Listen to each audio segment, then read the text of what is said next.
Over 650 का मतलब है कि हमें 650 से ग्रेटर का स्कोर निकालना है. So we can write it as over 650. ठीक है, तो यहाँ पर हमारे पास ये हमें प्रोबेबिलिटी फाइंड आउट करनी. गर्ल्स, एक बहुत इंपॉर्टेंट चीज़ जो कि हमने डिस्कस नहीं की अभी तक, वो डिस्कस करने यहाँ पे जा रही हूँ कि कॉन्टिन्यूस डिस्ट्रीब्यूशंस में अगर आप देखें तो आप इक्वालिटी का साइन लिखें या इक्वालिटी का साइन ना लिखें, आपके पास प्रोबेबिलिटी का आंसर इफेक्ट नहीं होगा. क्योंकि बहुत इंपॉर्टेंट पॉइंट है कि किसी भी पॉइंट पर प्रोबेबिलिटी कैलकुलेट नहीं की जा सकती किसी कॉन्टिन्यूस डिस्ट्रीब्यूशन में. In continuous distributions probability of x equals to a is not possible.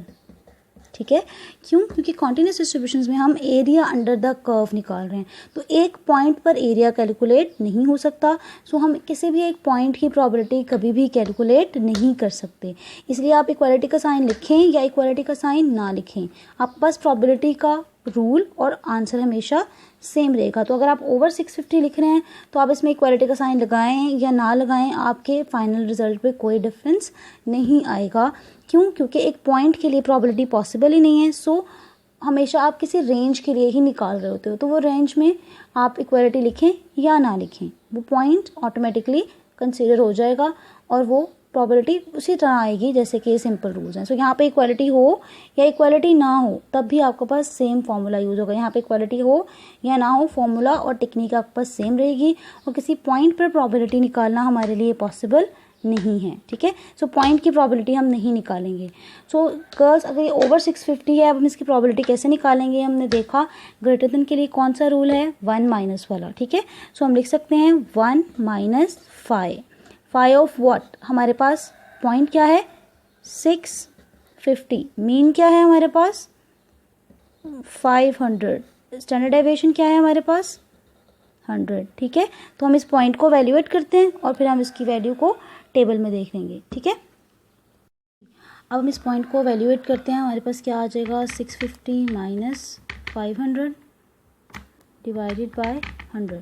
So we get 1.5. हम इसको लिख सकते हैं 1 माइनस 5 ऑफ 1.5. इसका मतलब हमने टेबल में किसके अगेंस्ट वैल्यू देखनी है 1.5. अब हमने टेबल कैसे देखना है उसको देख लेते हैं. अब ये देखें, आपके पास ये टेबल है, हमने यहाँ पर देखना है 5 ऑफ 1.5. ये सारे अंदर जो आंसर्स हैं ये 5 के आंसर्स हैं और ये जो साइड्स पर जो गिवन है ये आपके पास पॉइंट्स गिवन है. अब 1.5 कहाँ पर है? यहाँ पर अगर आप देखें तो ये सारी नेगेटिव वैल्यूज़ हैं, इस साइड पर पॉजिटिव वैल्यूज़ हैं. इस पॉजिटिव वैल्यूज़ में से हम ढूंढते हैं 1.5 कहाँ है. ये है आपके पास 1.5. अब हमारे पास एग्जैक्ट 1.5 आया, इसका मतलब है 1.500 लिख सकते हैं. तो इसका मतलब 1.5 के अगेंस्ट आपकी टेबल वैल्यू क्या है 0.9332. अगर आप ये देख रहे हैं 1.50 की वैल्यू क्या है 0.9332. हम इसको टेबल वैल्यू को नोट कर लेते हैं. क्या आई थी हमारे पास 0.9332.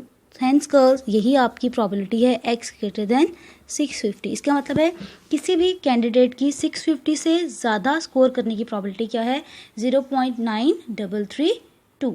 ठीक है, ये आपके पास पहला वाला इसका पोर्शन, पहली प्रॉब्लम सॉल्व हो गई. अब दूसरा इवेंट आपके पास क्या था? दूसरा इवेंट आपको गिवन था लेस देन 250.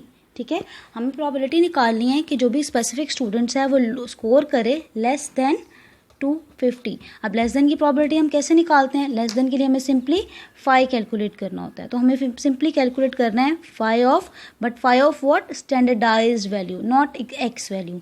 तो स्टैंडर्डाइज्ड वैल्यू कैसे निकालेंगे? एक्स की value minus mean divided by its standard deviation. तो हमारे पास क्या आ जाएगा? देखिए 250 माइनस मीन क्या है 500 divided by standard deviation. So we get minus 2.5. हम इसको लिख सकते हैं this is equals to 5 of minus 2.5. अब देखिएगा आपके पास जो टेबल है उसमें पॉइंट के बाद 2 डेसिमल प्लेसेस हैं, तो हम यहाँ पे भी कोशिश करेंगे पॉइंट के बाद 2 डेसिमल प्लेसेस तक अपना पॉइंट लिखें. अब हम इसको अपने टेबल में लोकेट करते हैं. टेबल वैल्यू क्या आ जाएगी आपके पास? देखते हैं, ये है आपके पास टेबल. अब हमारे पास नेगेटिव वैल्यू है तो हम इसको नेगेटिव में सर्च करेंगे. -2.50 और -2.50 कहाँ है आपके पास? यहाँ पर देखें, ये आपके पास -2.5 और पहले 2 डिजिट्स आपने यहाँ देखने हैं और थर्ड डिजिट को आपने ऊपर देखना है। तो -2.5 और 0 ये कौन सी वैल्यू बनती है, ये है 0.0062।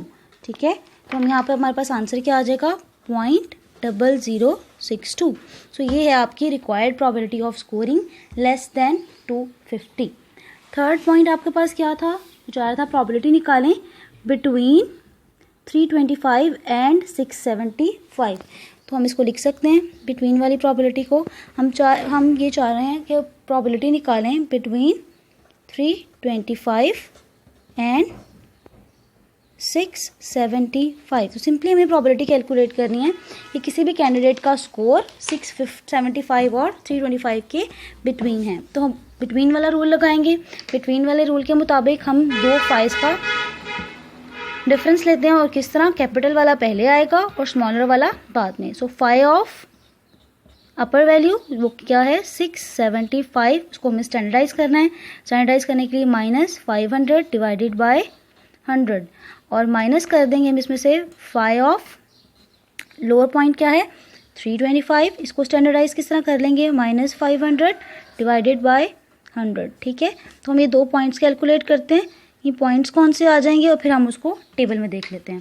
स्टैंडर्डाइज पॉइंट्स कैसे आ जाएंगे आपके पास, स्टैंडर्डाइज पॉइंट के लिए हम देख लेते हैं 675 -500 डिवाइडेड बाय 100। तो पहला पॉइंट आ गया आपके पास 1.75 और दूसरा पॉइंट क्या आ जाएगा 325 -500 डिवाइडेड बाय 100। ये आ गया आपके पास -1.75। टेबल में इनको देखते हैं, टेबल में इसको कैसे देखेंगे, टेबल में पहले हम देखते हैं +1.75। यहाँ पर देख लें आप पॉइंट के बाद 2 डेसिमल प्लेसेस हैं। 1.7 है आपके पास, ये 1.7 और थर्ड डिजिट को आपने ऊपर देखना है 1.7 और ये रहा 5। तो 1.75 का आपके पास आंसर क्या आ रहा है। अब हम phi of 1.75 and phi of -1.75 की टेबल वैल्यू देख लेते हैं।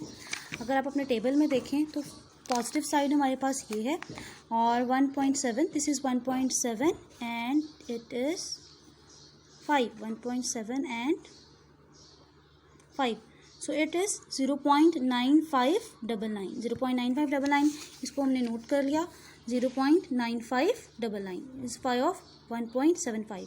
नेगेटिव वैल्यूज हमारे पास इस साइड पर हैं टेबल के, -1.7, where is -1.7, this is -1.7 and this is 5, so it's 0.0401। So हमने नोट डाउन कर लिया 0.0401।